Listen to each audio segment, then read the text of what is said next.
Hey, Sverige, and hello all you Eurovision queens and kings. Melodifestivalen 2018 is just around the corner, and the rumor mill is hotting up. There are many names, from Benjamin Ingrosso to Alcazar, via some lesser-known acts. We should talk about them. Are you guys ready? Let's do this.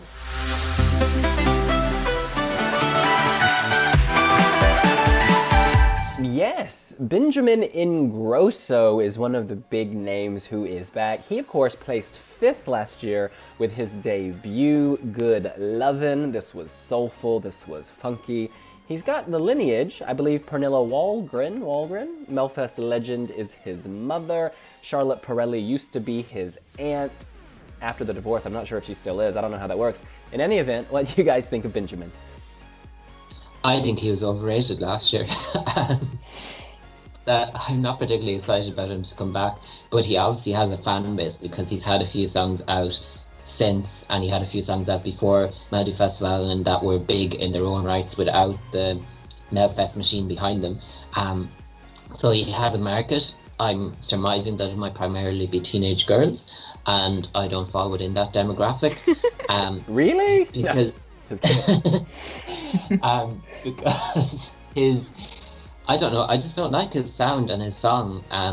Maybe if he had a different style of song, he might come back with something completely different, which happens a lot of the time with debutants from one year to the next. Because if we think of Isa, she came back in 2016 with something completely different than her 2015 debut. But if he comes back with like Good Loving Point 2 or anything like what he released over the summer, I will not be pushed.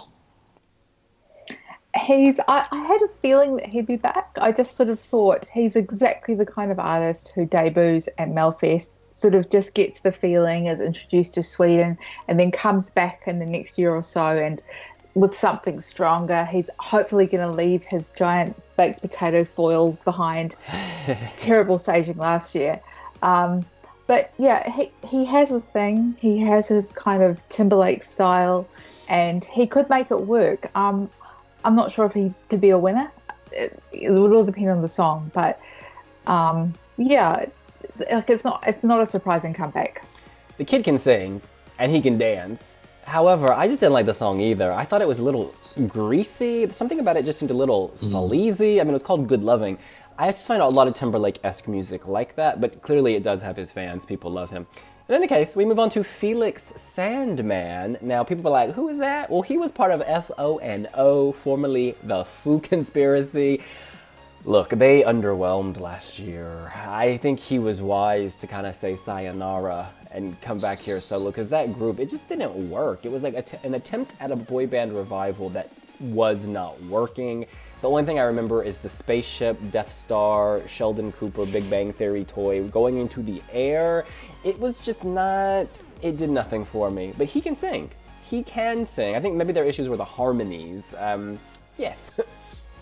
I think their issue was the song, that last year's song is probably one of the weakest in their entire discography, and they've been around since the last 2 or 3 years. If you were to look up any of their other songs, they're much slicker, more modern, catchy, chart friendly, whereas this one, like, it had big names behind it, and but it just flopped completely. 11th in the final. Even their fan base, yes, like, and they were the ones who had this massive fan base who were always voting them to win MTV awards and all this kind of thing, and then that they had to go through Andre Johnson and then come so low in the final, like, even their fans weren't connecting with the song. That said, he's an untested commodity as a solo artist, because as a group, the Foo were very much more of a harmony and vocals kind of group. They weren't like some boy bands where they have like one man up front and he does all the singing. Yeah, so it's hard to tell what he'll come up with, but if it's I don't know much more to add because we don't know much more. I've seen people saying that his strength in the group was he was the best dancer. And if you remember in the Melfest performance, he's the one who did the big flip. And apparently I'm not saying he's a bad singer, but he wasn't the strongest vocalist. So I don't know what that's going to be like as a solo performer. Yeah, I mean, he's definitely not. I mean, all the members of the Foo were interesting in their own way, but he's kind of not the the big star. Like I think Oscar and Omar were, but he'll have his fans, and they'll be watching and they'll be voting. But if he wants to win over the larger Melfest audience, he's going to have to deliver with the song and the performance. Anton Ewald, of course, was a dancer, and then he became a Melfest star, and he put on good shows. Like, he really did put on good shows, and his voice has improved, and so it is possible. It's definitely possible to make that transition. I think it's quite hard, though, because Anton does have some kind of there's this charisma there that people really buy into, and I'm not yet sure if Felix has that, but good luck to him. All right, my most excited OMG moment came when Robin wrote this story, quoting Swedish sources, that said Alcazar was considering a comeback. They're like timeless. I mean, their song is very much steeped in the 70s, but updated for today. I didn't like Blame It on the Disco the first time I heard it, but by the end, this was my jam. It came third in 2014, I believe. They've come third 3 times, haven't they? It's like they keep getting bronze. Well, honey, let's pull an Anne-Sophie, turn bronze into gold, because they're good. They're timeless, they're ageless. I feel like they haven't changed, like their faces haven't moved since 1998, which is a great thing. I love those 2 ladies, Tess and, what's her name? Tess and, it doesn't matter. Lena? Yeah, there you go. They're so friendly and warm, and they can wear these like sequin bodysuits, and you've got Andreas doing his thing. They're so happy. They make you feel happy. They've come to London and performed. People love seeing them. They would appeal to many different, countries. I think they could win Melodifestivalen. If we're just going based on reputation and ability, I think they could win, because they know the right people to get the right song. They've said they will only compete if they get the right song. They're not just going to do it for fame, because they're already famous. They don't need to do Melodifestivalen.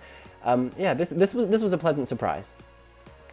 They'd be kind of like the saviors of Schlager, because the genre has kind of had a rough time for the last year or so, and we haven't seen it do well since 2015 with Magnus Carlsen, and ever since, the best Schlager entry has nearly been Krista Sigfrids and Faller, and that wasn't anything to rave about. So, like, we need Alcazar to revive it. But see, the thing about Alcazar is that they bring in so many other influences. It's not just Schlager. Like, they have the 70s disco feel, and like you were saying, the modern elements, and they have the star power and star quality. And if they do come back with the right song, it could be kind of like a Sanna Nielsen moment, that they've entered so many times and now is their time. Because if they leave it for a few years longer, they'll move from being kind of a current act into nearly a vintage act, like what the UK sent a few times. Like, they're not far from being it now, but they're still very much, there's still a lot of life in them, but I think they need to get to Eurovision sooner rather than later.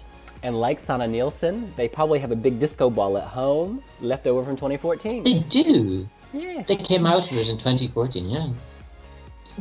Yeah, they always put on a good show. I mean, they've had their own residency recently in I think both Stockholm and Malmö. They're able to just completely entertain a crowd, and I'd say having them as part of Melfest is almost essential. It's going to really make the show special. I'm at least convinced that they're a good Eurovision act. But if they can come up with that banging song, I mean, Blame It on the Disco is just one of my all-time favourite jams, so I'd be very happy if they had something else like that. And we've got to talk about this other lady, Miss Kikki Danielsson. She is a Schlager and dance band queen. People may know her song, and I will not pronounce this correctly, Bra Vibrationer. Now, in English, that sounds real strange. It sounds real strange. Robin, you're going to say something. Bra Vibrationer. It means good vibrations. Ah, okay, because I was thinking about undergarments, and I'm like, what is going on? She's a legend. Like, she's a big personality. People in Sweden know her. I'm not sure how she translates to young people. And Melodifestivalen, as we've learned recently with app voting, in many ways is a young person's game. Who knows what she's going to do? People say she's not going to come with her old dance band. Instead, she's going to do kind of modern country. And she has been performing alongside Eric Saada in the current season of some TV show. So maybe he's rubbed off on her and given her a little bit more of this swagger. Who knows? But I think this will be interesting because it's always good when Melfest plucks a star from yesteryear and kind of plants them in today. Like last year with Oa Thornquist, I forget his name, the older gentleman, or even before that, Hasse Anderson, Charlotte Pirelli, that didn't work out. But she, of course, is a more current artist anyways. So yeah, I think Kikki will... It's nice to have a woman from the past slaying today, hopefully. The only thing is we've had several women in the last few years come back with this kind of country sound, because we had Charlotte Pirelli abandoned her Schlager roots to go for this country sound. That didn't work. Was it 2016 or 2015? There was the two older women did a duet. There was the woman Pernilla, not Walgreen, the other Pernilla Anderson. Oh, not she Pernilla was in the first. Anderson. She's Desperados. She's amazing. No, what's the Pernilla? Was she Pernilla? It was something on to that kind of name. We've forgotten about her, but like she was in the first semi of 2016. I remember that much. But yeah, there's been a lot of these women doing this kind of sound, and they've all flopped. But maybe Kikki might have more personality, and she might be able to sell it better. Who knows? Yeah, I'm actually quite confident about Kikki because what I was reading in Aftonbladet is she's undergoing a bit of a hipster revival. Like the younger generation are rediscovering her. There's a Norwegian artist, Camphor Drops, who recorded sort of like a angelic electro version of one of Kikki's songs from about 20 years ago, and Kikki appeared in the video in this kind of kitschy heavenly angel. It's really crazy, but it's sort of like it's reinvented her. And then watching her performances on So Mycket Bättre, that's the series she's doing with Eric Saada, she's not, it doesn't feel stuck in the past. It feels like she's a confident older country singer who can deliver good performances. So, and you kind of look at her, she's got a bit of style still. She's not this kind of frail old lady or anything. I mean, she's only in her 60s, not like Ovid, who needed a stool to sit down on. You know, she's going to be fine. She's going to be out rocking the stage. So, yeah, I want to see her get through to the final. I wonder if she watches RuPaul's Drag Race and is aware of how the word Kikki has changed over time. In any case, there are some lesser known names we should very quickly go through. I'll just throw them out and you tell me who you respond to. Mendez, Sigrid Bernsen, Jan. I want to talk about Mendez. Yes, let's just do that. Okay, because he's done Melodifest a couple of times before. He came second, I think, about 15 years ago. And they're saying that he's going to be like, he's maybe Colombian originally, so he's got this South American style. They're basically saying he's going to be the Melfest Despacito. So that's that's my kind of obsession. Do we really need You'd think that? Sweden would be better. But you see, back in the day, he was Sweden's answer to Ricky Martin, and they've kind of now pulled him out again to be the Despacito because Latino pop is back in vogue. But the thing is, if you go back and listen to Adrenaline, which was his entry back in 2002, it is actually a still decent enough pop that stands the test of time. It has a dated feel to it, but it's from its time. But then some of his more recent stuff is not good.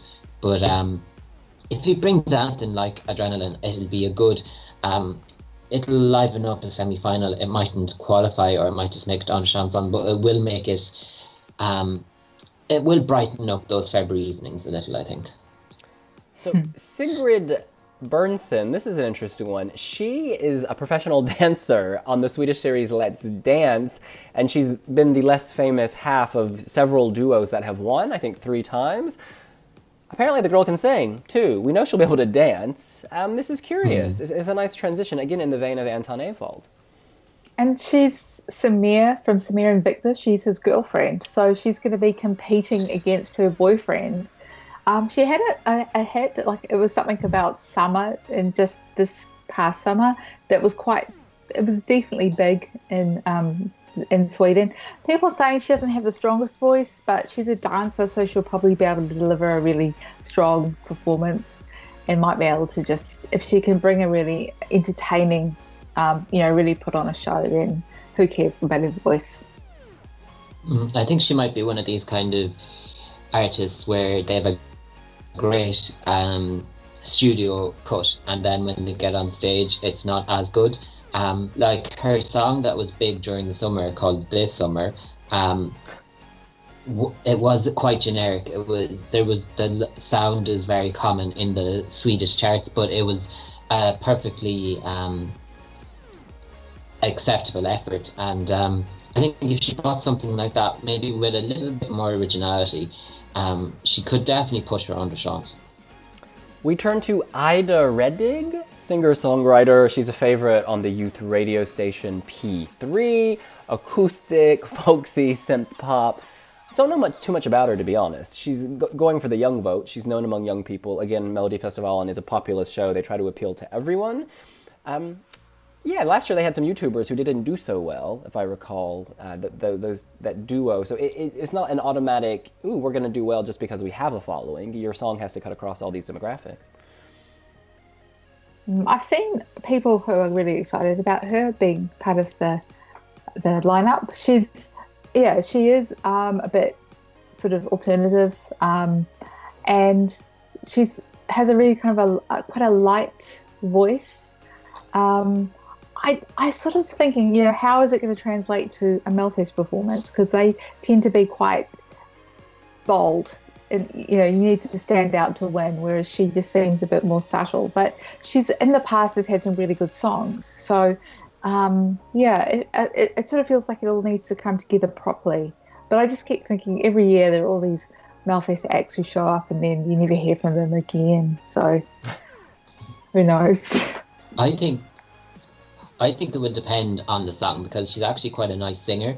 But if you look at her Spotify streams, her most listened to song is a cover of Fleetwood Mac and Everywhere by Fleetwood Mac, rather than her own material.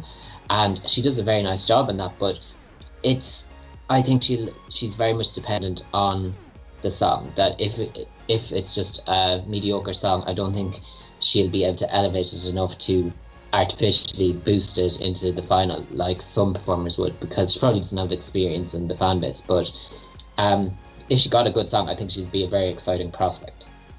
John Lundvik, he interestingly is a former champion relay sprinter, and I believe he wrote a song for, what was her name? The Crown Princess, Victoria, when she married the former personal trainer total hunk Daniel Westling, When You Tell the World You're Mine. And he also wrote one of Anton Ewald's songs for Melodifestivalen, and I think it was Natural? Natural, yeah. So he's got experience. It's all right. Natural was quite good, actually. It made the finals, I believe. He was rumoured last year. He was on the list of potentials for last year, but for whatever reason, that didn't happen. And I think it's sort of been, well, when's he going to show up? And finally, this is going to be his time. He's got the credentials. He can write good songs. I've actually seen him perform his Royal Wedding song. He's got a nice voice. Were you in Stockholm?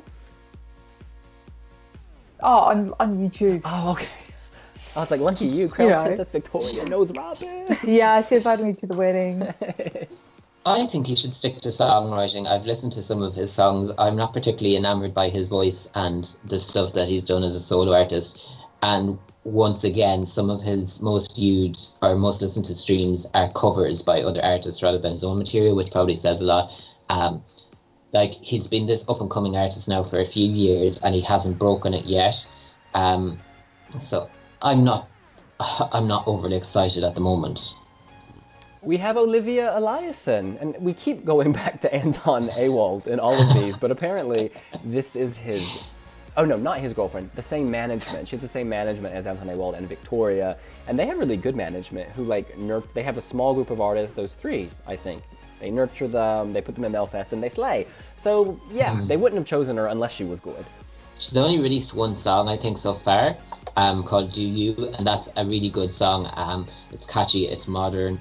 And if she brought something like that with a little more oomph into Melfest, she could definitely do really well. Because if we think back when Victoria came, she came out of nowhere. Nobody had heard of her before. Everybody's just like, who's this curly-haired blonde woman? And then she came with Save Me and she won over everyone. And then last year, like, she could have won the whole thing if she hadn't kind of messed up the vocals in the final.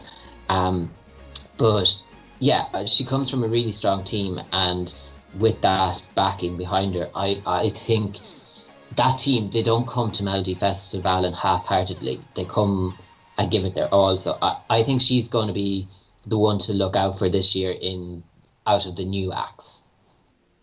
She got her start doing YouTube covers, and that was about 4 years ago. So she's been doing that, and she hasn't basically gone straight from YouTube to Melfest. It sounds like her management have been sort of working her through different steps. She's released her solo single, so it's like, okay, now she's ready for Melfest, and I think that sounds really promising. Like, this is where she is at this stage in her career. She's going to be able to handle it rather than just being some kid who can sing into their computer.